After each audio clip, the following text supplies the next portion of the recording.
Hello साथियों, कैसे हैं आप सब लोग। आई होप आप लोग अच्छे होंगे और अपनी अपनी पढ़ाई में व्यस्त होंगे और सबकी पढ़ाई अच्छी भी चल रही होगी। तो आप लोग क्या कर रहे हैं पढ़ाई से रिगार्डिंग, ज़रूर बताइए। आपकी पढ़ाई कैसे चल रही है, तैयारी कैसी चल रही है। और साथियों, आज हम लोग डिस्कस करेंगे पॉलिटी की क्लास में पार्ट 6, जिसमें से अनुच्छेद 22 हम लोग आज अनुच्छेद 22 के बारे में जानेंगे। अनुच्छेद 22 में क्या है। अनुच्छेद 22 हमें बताता है कि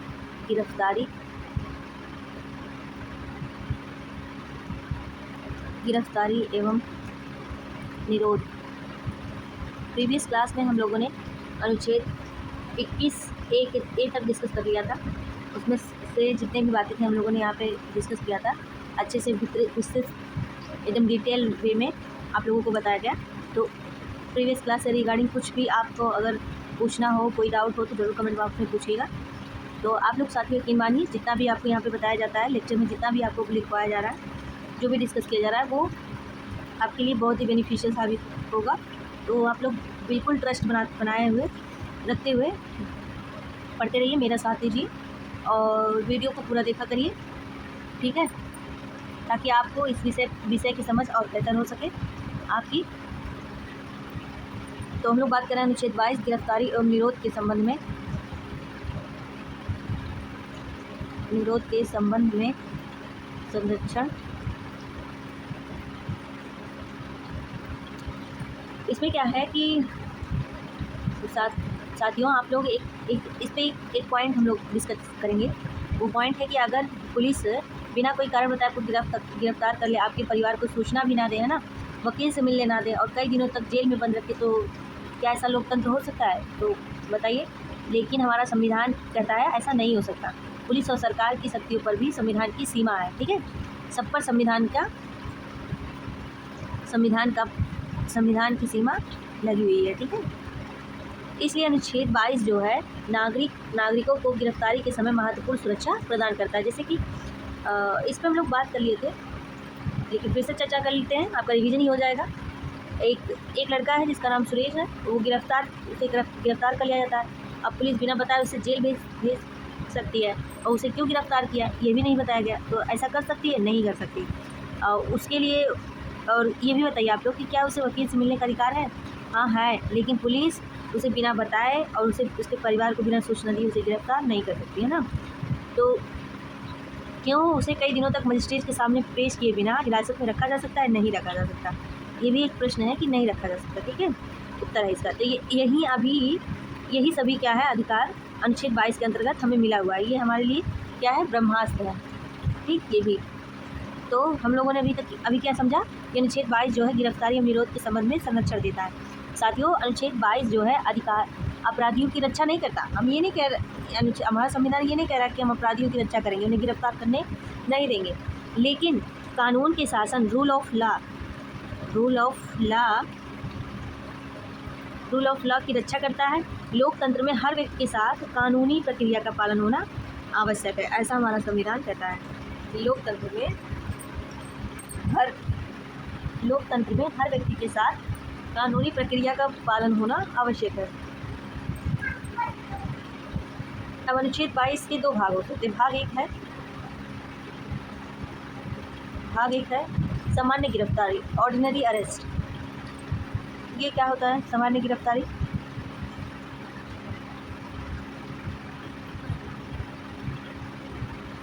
सामान्य गिरफ्तारी और ऑर्डिनरी अरेस्ट, इसमें क्या है कि अनुच्छेद 22 का 1 और अनुच्छेद 22 का 2 है इसके अंतर्गत। और भाग 2 में क्या है? ये भाग 1 में इतनी बातें हैं ना। और भाग 2 में क्या है? भाग 2 में है निवारक निरोध। ये शब्द है निवारक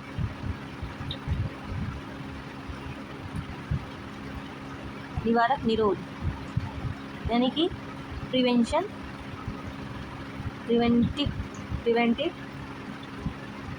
डिटेंशन। डिटेंशन, ठीक है, ये है।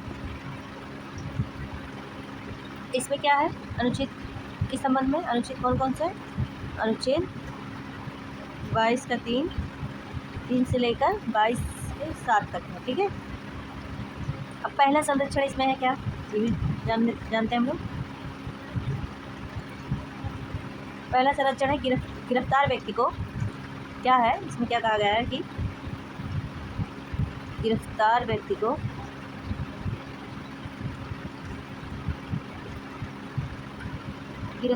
को क्या होगा, गिरफ्तारी का कारण बताया जाएगा। गिरफ्तार व्यक्ति को गिरफ्तारी का कारण बताया जाएगा।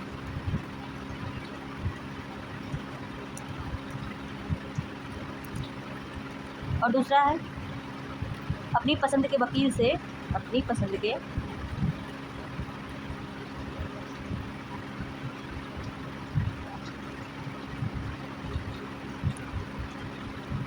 से सलाह लेने और बचाव करने का अधिकार होगा, ठीक है।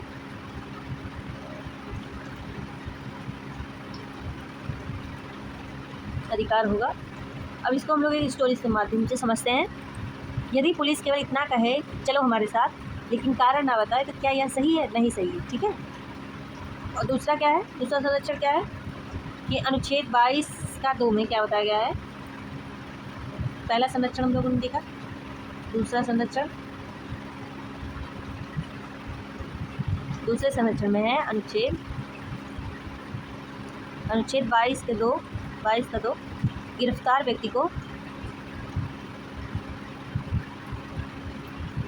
व्यक्ति को 24 घंटे के अंदर, क्या 24 घंटे के भीतर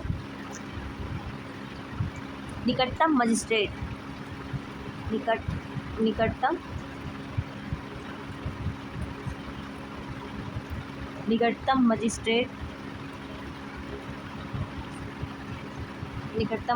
के सामने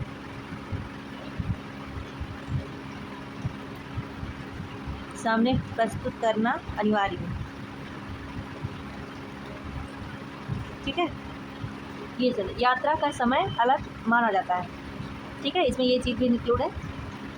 अब हम लोग जानेंगे कि यहाँ तक हम लोगों ने जाना कि 24 घंटे याद रखिए, ठीक है। इसमें क्या चीज़ याद रखना है, 24 घंटे। यह प्रतियोगी परीक्षाओं का सबसे पसंदीदा तथ्य होता है कि ये जो 24 घंटे वाली चीज़ बातें हैं, इसे एकदम दिमाग में अपने बैठा लीजिए, यहीं से प्रश्न बनते हैं, ठीक है। अब हम लोग इस 24 घंटे से रिलेटेड कुछ की वर्ड्स बना लेते हैं। 24 आवर्स रूल क्या है, 24 आवर्स रूल।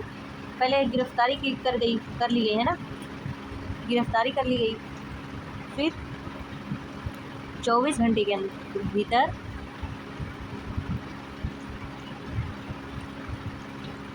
भीतर मजिस्ट्रेट के सामने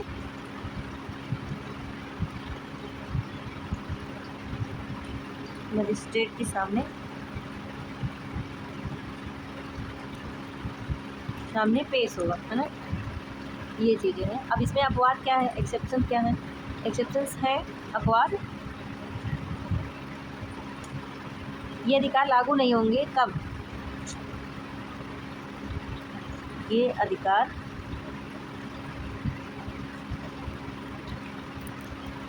लागू नहीं होंगे, कब नहीं होंगे, तब जब शत्रु देश का नागरिक हो, शत्रु देश के नागरिक, एनिमी अलाइंस। और दूसरा है निवारक निरोध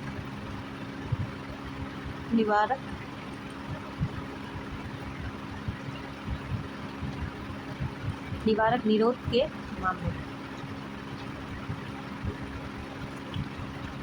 मामलों में, है ना। अब सबसे महत्वपूर्ण भाग है इसमें निवारक निरोध। ठीक है, अब इसका अर्थ हम लोग समझ लेंगे। निवारक निरोध का अर्थ जानना है हमें। सबसे महत्वपूर्ण चीज़ है इसमें भाग है निवारक निरोध। इसका अर्थ जो है क्या होता है, इसका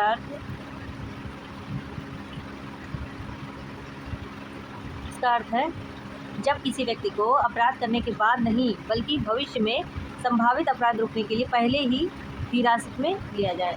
लिख देते हैं, जब किसी व्यक्ति को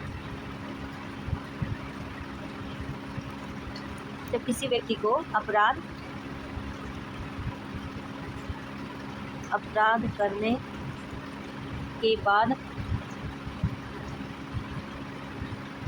करने के बाद नहीं बल्कि भविष्य में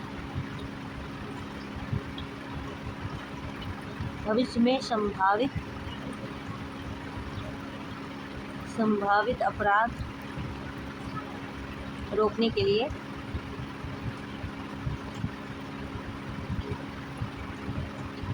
रोकने के लिए पहले ही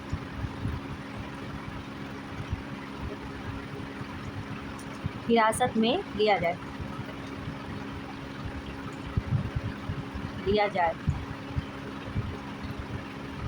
ठीक, अब इसको ऐसे समझते हैं, यदि सरकार को विश्वसनीय जानकारी मिले कि कोई व्यक्ति आतंकवादी हमला करने की योजना बना रहा है ना, तो अपराध होने की प्रतीक्षा करने की बजाय उसे पहले ही निरुद्ध किया जा सकता है। ठीक है, इसे कहते हैं प्रिवेंटिव डिटेंशन। ठीक है, समझ में आ गया आप लोगों को?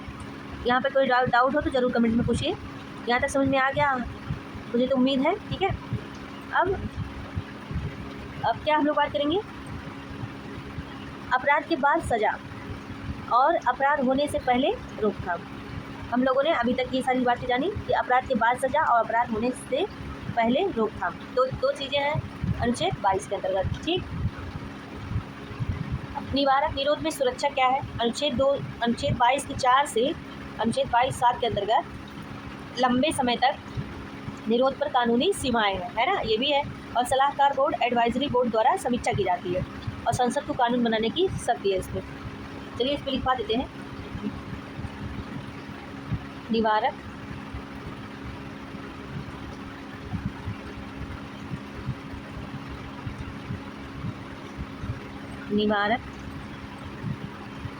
निरोध में सुरक्षा।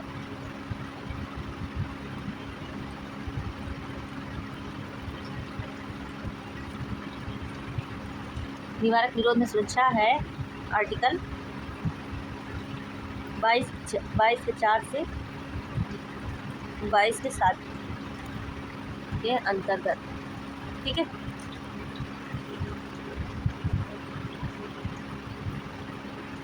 अब इसमें है लंबे समय तक निरोध पर कानूनी सीमाएं हैं।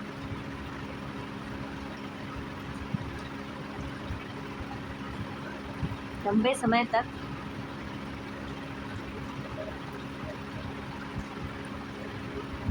समय तक निरोध पर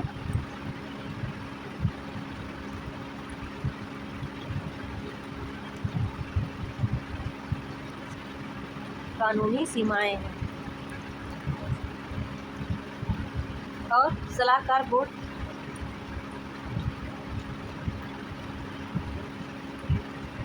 बोर्ड एडवाइजरी बोर्ड द्वारा समीक्षा है।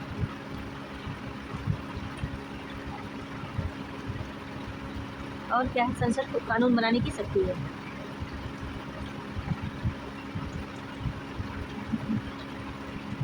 कानून बनाने की शक्ति,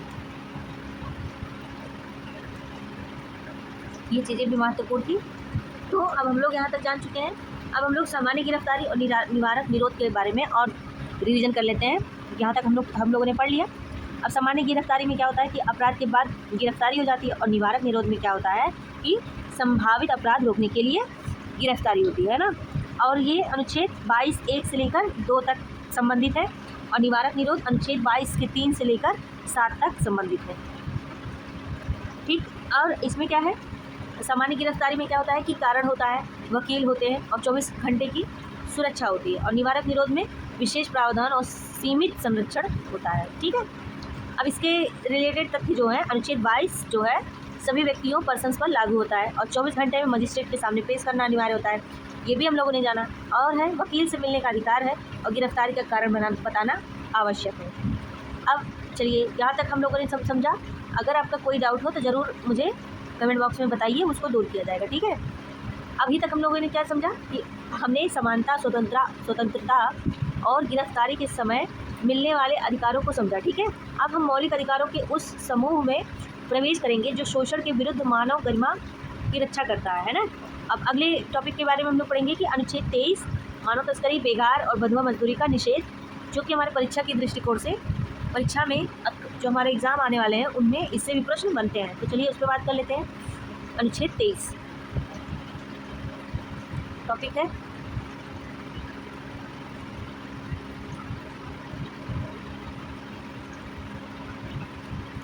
अनुच्छेद 23 क्या है? मानव तस्करी,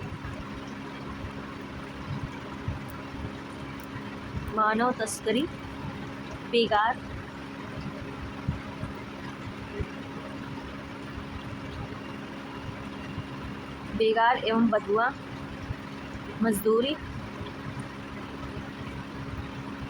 का निषेध, ठीक है। अब आप लोग सोचिए, यदि किसी गरीब व्यक्ति को धमकी देकर बिना मजदूरी के काम कराया जाए, बिना पैसे के काम कराया जाए, उसे मजदूरी कराई जाए या किसी बच्चे या महिला को भेज दिया जाए, तो क्या यह मानवता है? संविधान ने ऐसे अमानवीय कृत्यों पर पूर्ण प्रतिबंध लगाया है, ठीक है। यही सुरक्षा देता है हमें अनुच्छेद 23, ठीक है।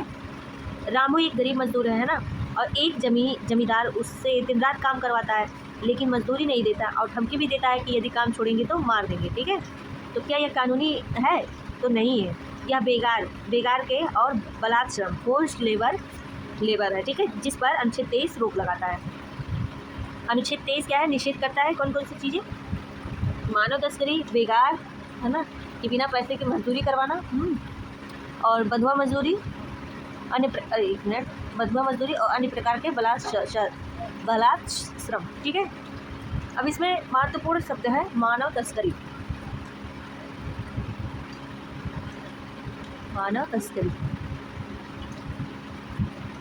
लोगों की खरीद फरोख्त करना, लोगों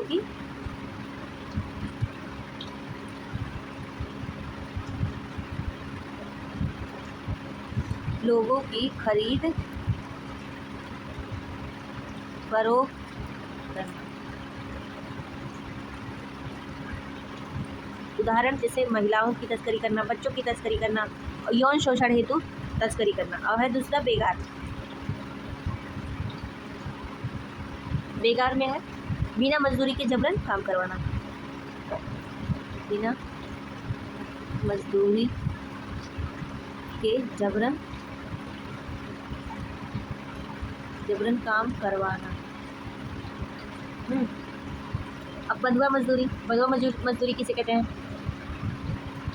इसमें है,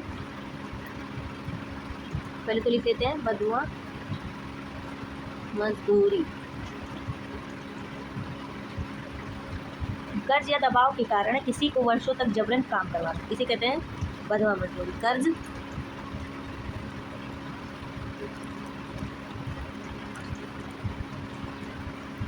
दबाव के कारण किसी को वर्षों तक जबरन काम करवाना। अब ध्यान रखिए साथियों, संविधान किसी भी व्यक्ति को वस्तु नहीं बल्कि सम्मानित मानव मानता है, ठीक है। संविधान जो है किसी व्यक्ति को क्या नहीं कहता, कि किसी व्यक्ति को वस्तु नहीं समझता। वो क्या समझता है कि आप जो है एक सम्मानित मानव है, ठीक है, मानव, ठीक। क्या इस पे भी क्या कोई अपवाद है? हाँ है, जैसे कि राज्य सार्वजनिक उद्देश्य पब्लिक पर्पज़ के लिए अनिवार्य सेवा लगा सकती है, जैसे आपदा राहत कार्य, राष्ट्रीय सेवा, है ना।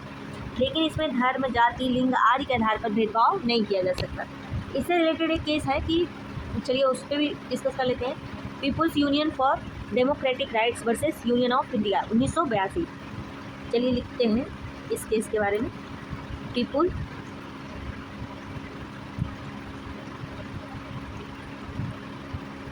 Peoples Union for democratic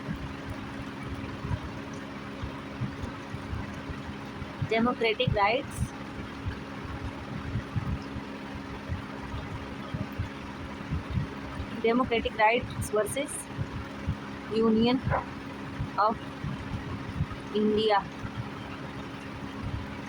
1982। अब सुप्रीम कोर्ट ने कहा यदि किसी मजदूर को न्यूनतम मजदूरी से कम भुगतान किया जाता है तो परिस्थितियों के अनुसार यह बलात्कार माना जा सकता है। इसमें सुप्रीम कोर्ट ने एक जजमेंट दिया कि अगर आप किसी भी मजदूर को न्यूनतम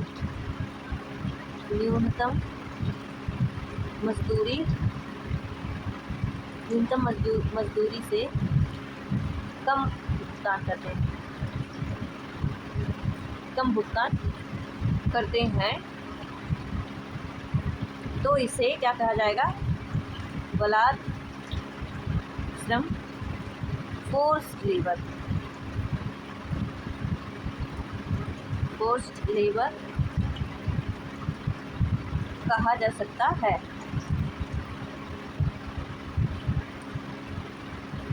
ठीक है।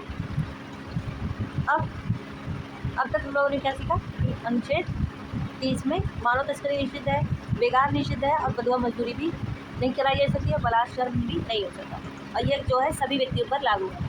अब अनुच्छेद 24 क्या कहता है? अनुच्छेद 24 बाल श्रम का निषेध।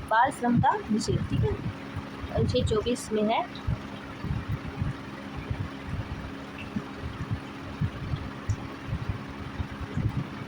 अनुच्छेद 24 बाल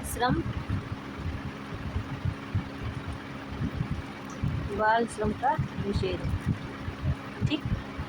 अब यदि 10 वर्ष का बच्चा स्कूल जाने के बजाय पटाखा फैक्ट्री में काम करता मिले तो क्या उसका बचपन सुरक्षित है? तो संविधान कहता है बिल्कुल नहीं। बच्चों का स्थान स्कूल है, खतरनाक कारखानों में नहीं है। ठीक है।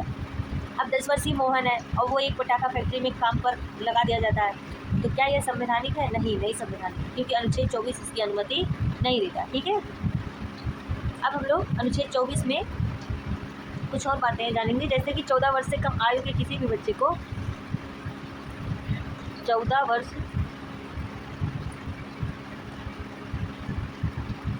से कम आयु के किसी भी बच्चे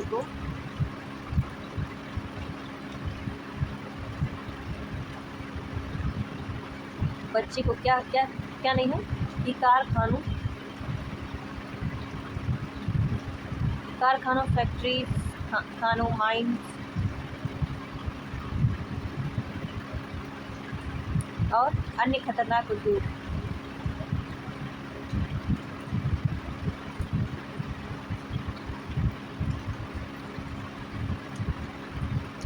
उद्योगों में काम पर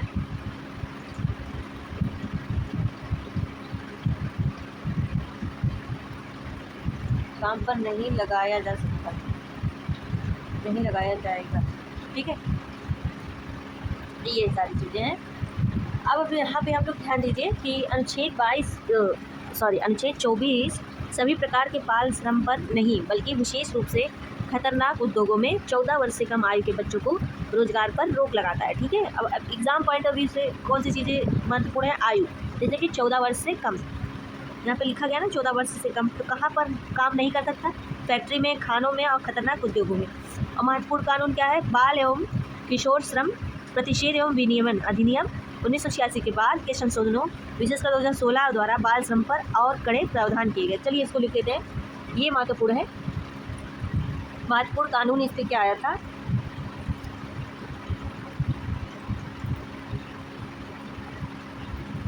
इस पे महत्वपूर्ण कानून था कि बाल एवं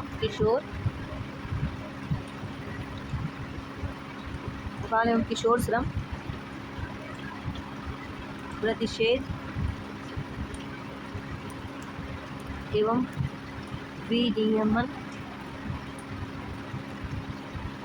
अधिनियम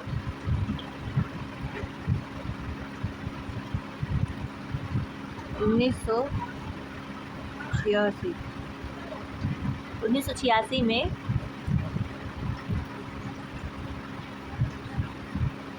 बांध के संशोधनों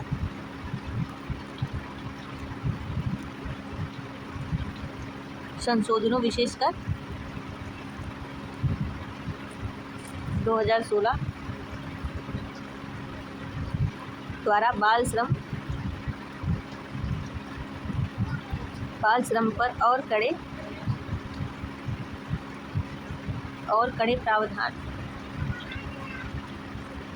प्रावधान किए गए हैं। ठीक है,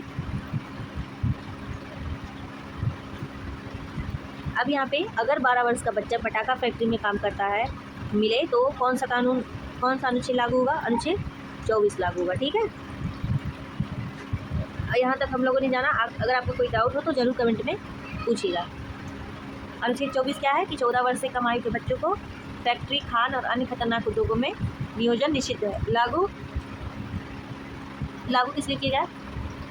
बच्चों की सुरक्षा के लिए विशेष प्रावधान। ठीक है, अब हमने यहाँ तक समझा कि समानता, स्वतंत्रता और शोषण के विरुद्ध अधिकार पढ़ लिए। अब हम लोग मौलिक अधिकारों के चौथे समूह में प्रवेश करेंगे, जो कि है धर्म की स्वतंत्रता का अधिकार, अनुच्छेद 25 से 28। तो क्या भारत का कोई अपना राजधर्म है और क्या हर व्यक्ति अपनी पसंद का धर्म मान सकता है? तो इन्हीं सभी प्रश्नों का उत्तर हम लोग अगले टॉपिक में जानेंगे। टॉपिक है धर्म की स्वतंत्रता का अधिकार।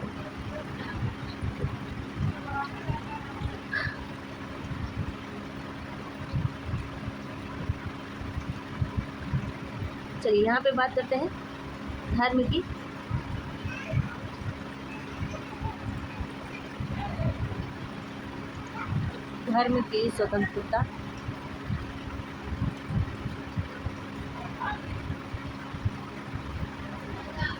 स्वतंत्रता का अधिकार,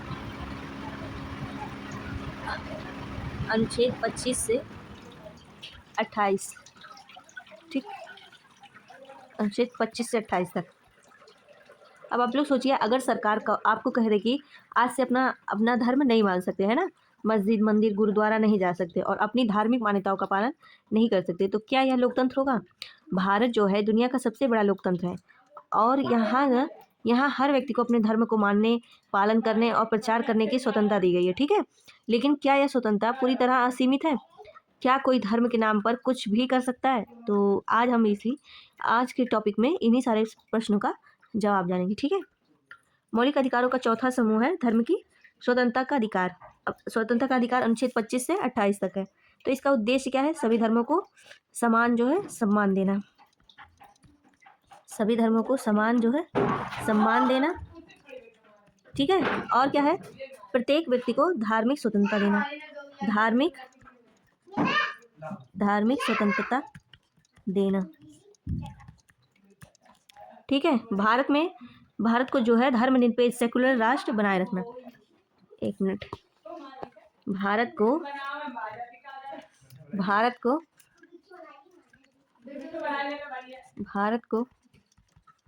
धर्मनिरपेक्ष सेकुलर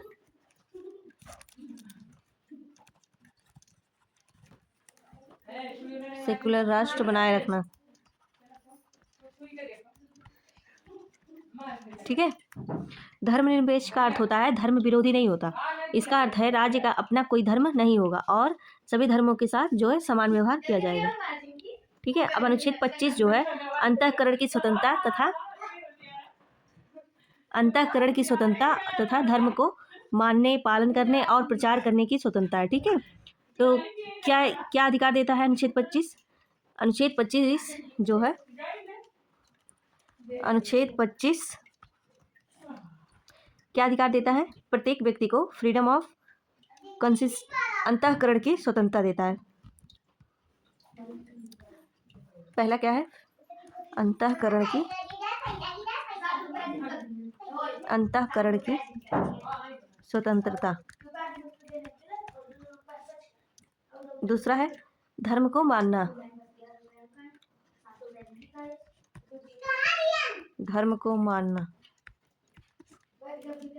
और धार्मिक आचरण कर सकते हैं, धारण, ठीक है, धार्मिक आचरण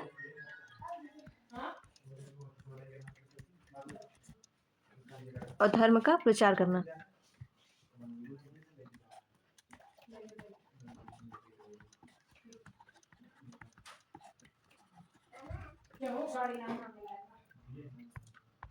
अब इसमें ध्यान क्या रखें, प्रोपोगेट का अर्थ क्या होता है, यहाँ पे ये समझने लायक है कि अपने धर्म का प्रचार करना। अब प्रोपोगेट का अर्थ यह नहीं है कि जबरन धर्म परिवर्तन कराया जाए, ठीक है। इस पर महत्वपूर्ण केस क्या बना था,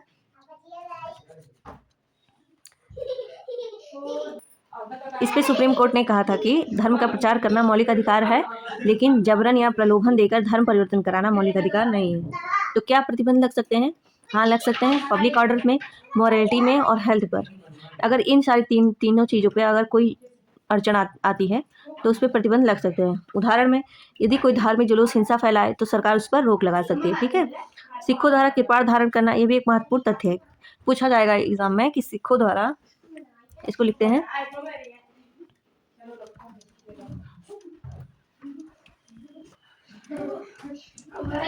सिखों द्वारा कृपाण धारण करना। अनुच्छेद 25 के अंतर्गत धार्मिक स्वतंत्रता का भाग माना गया है। अनुच्छेद 25 के अंतर्गत धार्मिक स्वतंत्रता का भाग माना गया है, ठीक है, इसे लिख सकते हैं हम लोग। अब अनुच्छेद 26,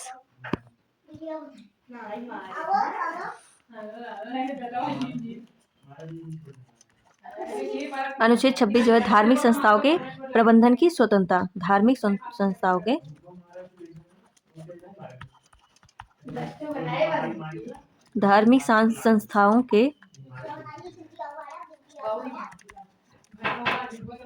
प्रबंधन की स्वतंत्रता। प्रत्येक धार्मिक संप्रदाय को अधिकार है कि धार्मिक संस्था स्थापित करने का, है ना, और क्या अधिकार है कि धार्मिक मामलों का प्रबंधन करने का, और है संपत्ति अर्जित करने का, और दूसरा है, अगला है संपत्ति का प्रशासन करने का, है ना।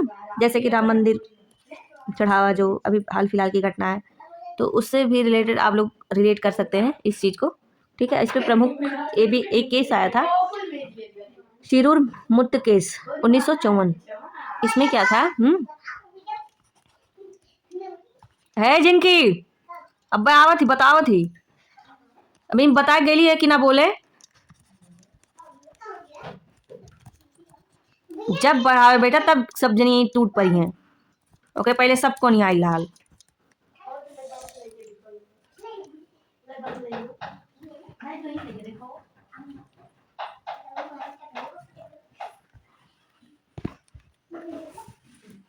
इसमें क्या केस था, शिरूर मुक्त केस 1954। सुप्रीम कोर्ट ने क्या कहा कि धार्मिक मामलों में आवश्यक धार्मिक प्रथाओं, एसेंशियल रिलीजियस प्रैक्टिस को संरक्षण प्राप्त है, ठीक है। क्या है कि धार्मिक मामलों में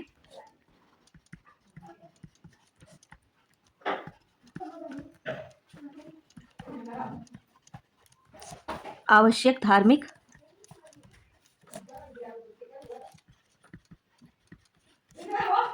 प्रथाओं को संरक्षण प्राप्त है, ठीक है।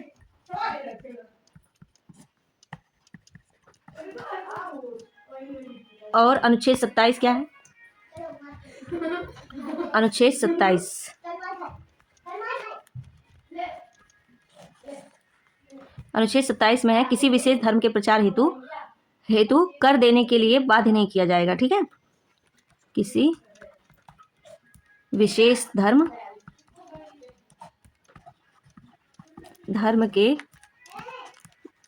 ये सारी चीज़ें हमें करंट से रिलेट करके हमारे एग्जाम में हमसे पूछा जा सकता है, ठीक है, इसलिए पढ़ना जरूरी है। कर देने के लिए बाध्य नहीं किया जाएगा,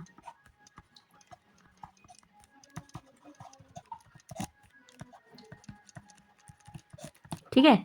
सरकार जो है किसी नागरिक को किसी विशेष धर्म के प्रचार के लिए कर या फिर टैक्स जो है देने के लिए बाध्य नहीं कर सकती, ठीक है। सब अपनी स्वेच्छा पे डिपेंड है, जिसका मन करेगा देगा, नहीं तो नहीं, बाध्यता नहीं है।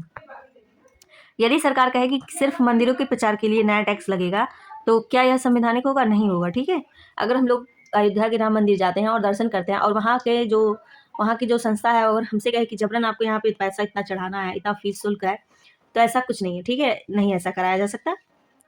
तो इसके लिए संविधान हमें संरक्षण देता है अनुच्छेद 27 के अंतर्गत। ठीक है, अब अनुच्छेद 28 अनुच्छेद 28 अनुच्छेद 28 क्या है? शैक्षणिक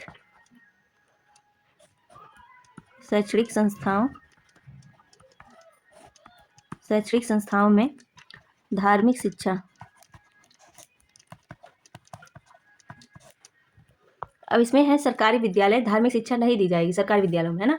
और धार्मिक न्याय द्वारा स्थापित संस्थान धार्मिक शिक्षा दी जा सकती है, जो धार्मिक न्याय द्वारा स्थापित संस्थान है, जैसे मदरसों में हो गया, है ना, गुरुकुल में, आश्रम में हो गया, ये सारी सरकारी सहायता प्राप्त संस्था। इसमें यदि धार्मिक शिक्षा दी जाती है तो किसी छात्र को उसकी सहमति, उसकी इच्छा के अनुसार, या यदि वह अवयस्क है तो अभिभावक की सहमति के बिना उसमें भाग लेने के लिए उसे बाध्यकारी नहीं किया जा सकता। ठीक है, ये सारे प्रावधान अनुच्छेद 28 में है। अब इसका रिवीजन कर लेते हैं कि अनुच्छेद 25 क्या कहता है? धर्म मानना, पालन करना, प्रचार करना। अनुच्छेद 26 क्या है? धार्मिक संस्थाओं का प्रबंधन है। अनुच्छेद 27 है किसी विशेष धर्म के प्रचार हेतु कर नहीं देंगे। ठीक है, नहीं दिया जा सकता। और 28 है शैक्षणिक संस्थाओं में धार्मिक शिक्षा। ये सारी चीजें इसमें निहित है। अब हम लोग बात करेंगे, अभी तक हमने समानता, स्वतंत्रता, शोषण के विरुद्ध अधिकार, धर्म की स्वतंत्रता पढ़ ली। अब अगले टॉपिक में हम लोग मौलिक अधिकार के 5वें समूह सांस्कृतिक एवं शैक्षिक अधिकार अनुच्छेद 29 से 30 को पढ़ेंगे, जहां अल्पसंख्यकों के अधिकार और शिक्षा संस्थानों की स्थापना से जुड़े महत्वपूर्ण संवैधानिक प्रावधानों को समझेंगे। ठीक है, तो चलिए बात करते हैं अनुच्छेद 29 से 30 में क्या है। टॉपिक है सांस्कृतिक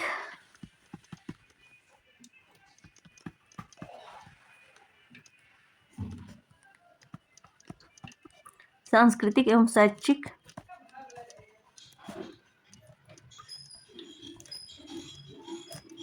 अधिकार अनुच्छेद 29 से 30। ठीक है, सोचिए यदि किसी राज्य में रहने वाले लोगों की भाषा, संस्कृति या लिपि धीरे धीरे समाप्त होने लगे, या किसी अल्पसंख्यक समुदाय को अपना विद्यालय खोलने से रोक दिया जाए, तो क्या उनकी पहचान सुरक्षित रह जाएगी?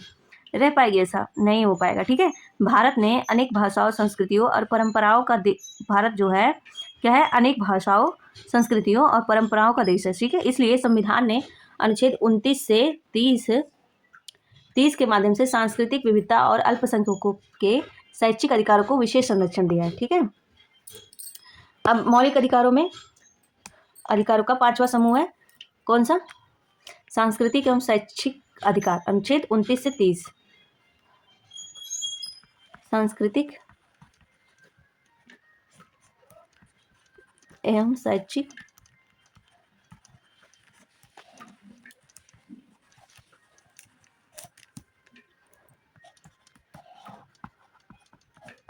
अनुच्छेद 29 और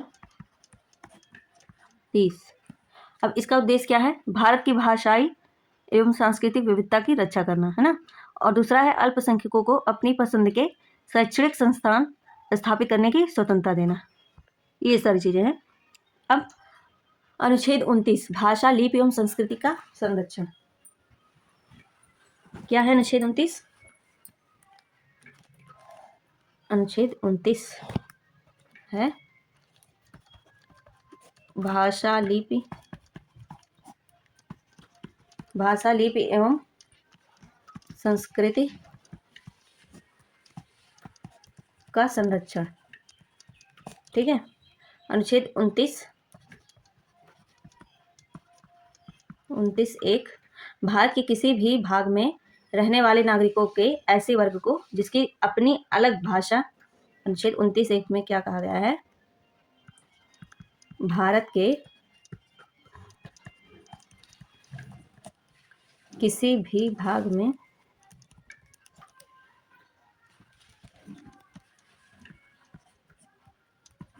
भाग में रहने वाले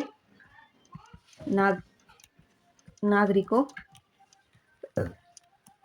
के ऐसे वर्ग को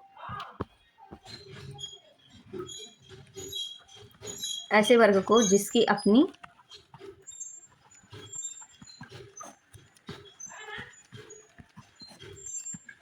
अपनी अलग क्या हो, भाषा हो,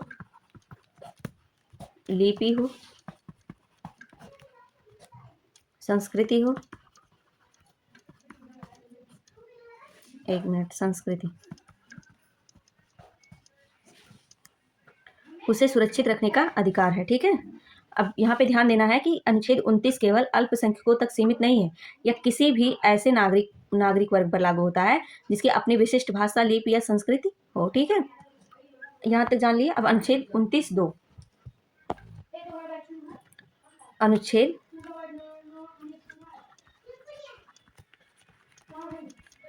29(2) राज्य द्वारा संचालित या राज्य सहायता प्राप्त किसी भी शिक्षण संस्थान में, इसमें क्या है, राज्य द्वारा संचालित या राज्य सहायता प्राप्त किसी भी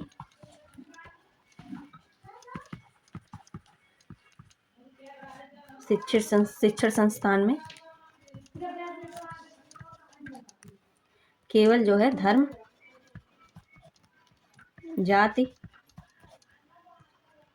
भाषा, मूल वंश के आधार पर प्रवेश से वंचित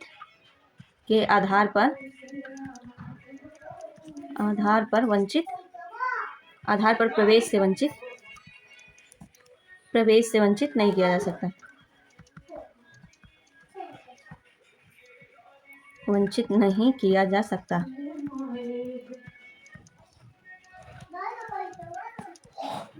अब यदि कोई सरकारी कॉलेज का है कि हम केवल एक विशेष भाषा बोलने वाले विद्यार्थियों को ही प्रवेश देंगे, तो क्या यह सही है? नहीं, यह अनुच्छेद 29(2) का उल्लंघन होगा। अब इसमें महत्वपूर्ण फैक्ट क्या है कि अनुच्छेद 29(1) केवल नागरिकों, सिटीजन्स के लिए है। ठीक है, और अनुच्छेद 29(2) राज्य सहायता प्राप्त संस्थानों में भेदभाव पर रोक है। ठीक, अब यहाँ तक हम लोगों ने जाना। अब अनुच्छेद 30 क्या है? अनुच्छेद 30 है अल्पसंख्यकों को शिक्षण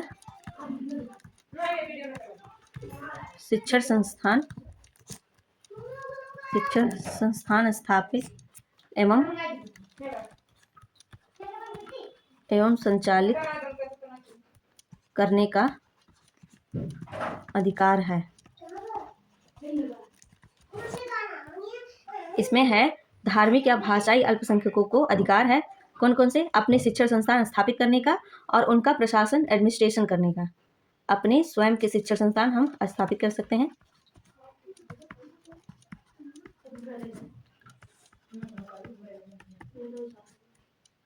संस्थान स्थापित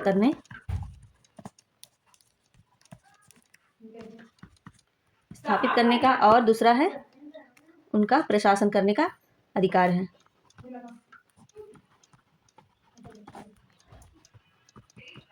उनका प्रशासन करने का अधिकार। ठीक, अनुच्छेद 30 का उद्देश्य विशेषाधिकार देना नहीं, बल्कि अल्पसंख्यकों की भाषा, संस्कृति और पहचान को सुरक्षित रखना है। तो क्या सरकार संस्था की संपत्ति ले सकती है? हाँ, ले सकती है। हाँ, लेकिन इसमें भी है, लेकिन उचित कानून के अनुसार और ऐसा मुआवजा देकर कि संस्था के अधिकारों का अनावश्यक हनन ना हो। ठीक है, अब इस पे एक केस था Saint Xavier college versus state of Gujarat 1974। इस पे एक केस था Saint Xavier college versus state of Gujarat 1974। ठीक है, 1974 सुप्रीम कोर्ट ने कहा कि अल्पसंख्यक संस्थानों को अपने प्रशासन का उचित अधिकार है ना, लेकिन वे शैक्षिक मानकों और वैध नियामक कानूनों का पालन करेंगे। ठीक है, कहा कि अल्पसंख्यक संस्थानों को अपने प्रशासन का उचित अधिकार है, लेकिन वे सामान्य शैक्षिक मानकों का, ये चीज इंपॉर्टेंट है, शैक्षिक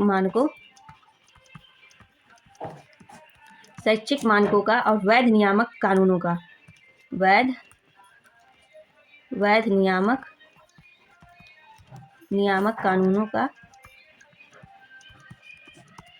कानूनों का पालन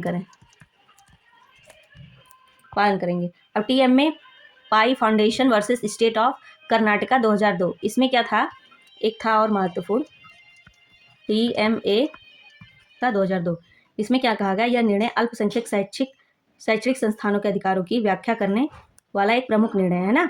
न्यायालय ने स्पष्ट किया कि राज्य गुणवत्ता और पारदर्शिता बनाए रखने के लिए उचित नियमन कर सकता है, परंतु संस्थान की मूल प्रशासनिक स्वतंत्रता समाप्त नहीं कर सकता। ठीक है, अब इसमें क्या है कि अनुच्छेद 29 और अनुच्छेद 30, अब इन दोनों के बारे में हम लोग एक साथ तुलना कर लेंगे। अनुच्छेद 29 में है भाषा, लिपि और संस्कृति का संरक्षण, और अनुच्छेद 30 में क्या है, अल्पसंख्यकों को शिक्षण संस्थान स्थापित व संचालित करने का अधिकार। ठीक है, फिर अनुच्छेद 29 में क्या है, किसी भी नागरिक वर्ग पर लागू है, और अनुच्छेद 30 क्या है, केवल धार्मिक एवं भाषाई अल्पसंख्यकों पर लागू है। ठीक है, यहाँ तक हम लोगों ने देखा। अब तक हमने मौलिक अधिकारों के 5 समूह पढ़ लिए, लेकिन यदि सरकार ही अपने मौलिक अधिकारों का उल्लंघन कर दे तो आप न्याय कैसे पाएंगे। तो अगले टॉपिक में हम लोग अनुच्छेद 32 का जो है संवैधानिक उपचारों का अधिकार, जिसमें डॉक्टर भीमराव अम्बेडकर ने संविधान द्वारा हृदय और आत्मा, जिसको अनुच्छेद 32 को कहा गया था, उन्होंने कहा था उसको अनुच्छेद 32 को, ठीक, उसमें इन्होंने 5 रिटें दी थी, हैबियस कॉर्पस, मैंडेमस और प्रोहिबिशन और क्या था, सर्टेरियर और क्यो वारंटो को भी विस्तार से समझेंगे हम लोग। ठीक है, तो आज का लेक्चर यहीं तक रखते हैं, आगे इस टॉपिक पे चर्चा करेंगे। तो तब तक अपना ध्यान रखिए, धन्यवाद।